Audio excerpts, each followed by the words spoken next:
Well, basically, as you can see, the signs are explaining this is a plasterboard skip. Obviously, it goes without saying. The guys have done their best to compact it to the best of their ability. Can't go to landfill due to giving off hydrogen sulphate, and it's mixed with other waste streams, which is kind of toxic, obviously.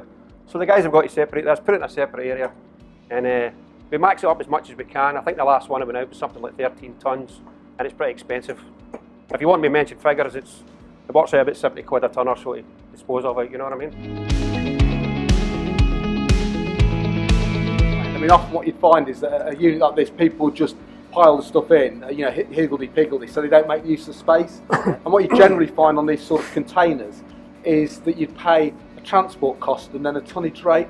Well, obviously, the more you can get into it, the less often the container's moved. So if you can save those transport costs, then that can reduce the long-term cost of disposing of the waste.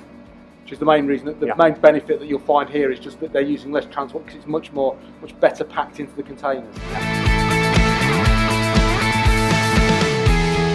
We've tried various ways, but at one time we had a harp cover. We tried that, if you remember, mate. But that was due to the elements, it was on and off, and it was on and off. So, but to be compliant, it has to be enclosed. You know, obviously we want to try and keep it dry, because if it gets saturated and wet, it would add to the tonnage, it would add to the cost of disposal. But no, the guys are doing a pretty reasonable job. I think, as I say, 13.25 tonne was the last one. We'll strive to beat the record every time one comes in. So I think the one previous to that was just over the 12 mark. So the guys were quite pleased that they've got exceeded 13 tonnes this time.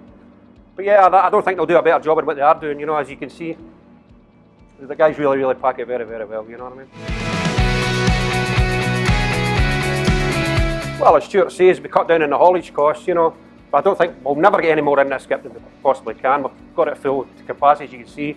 And as Stuart's mentioned, we cut down on the haulage costs. You know, the way it was going before, it was just, as Stuart says, it was thrown in higgledy-piggledy, and it was going away, and it was lucky if they were what, maybe 5 or 6 tonne. So we've doubled it easily. So which means you've halved your transport costs. Absolutely, yeah. So over a year, that'll be a substantial saving for a branch like this. Because how often would you fill these up, Eddie? One like this? Well, this is going in an average every 2 weeks. One of these. Well, we'll send out a minimum of 12 tonnes every 2 weeks now. So the old way, you'd have been doing it every week. Oh yeah. So you've halved your transport costs in a year just on one waste stream.